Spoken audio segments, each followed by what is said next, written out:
Apa nih bang? Pisang tanduk kak. Pisang tanduk. Iya. Bikin banyak ya bang? Yap, begitulah. Nah, itu Maya ya.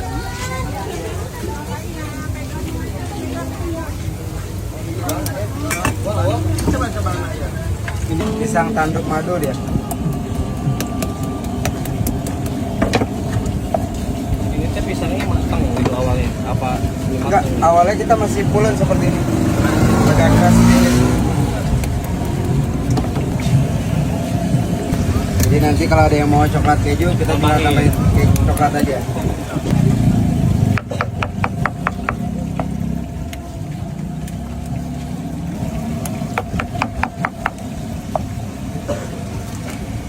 Oh, dapatnya 2 bang.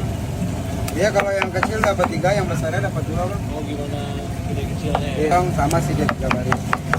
Hanya cuman beda teksturnya aja, gede panjangnya.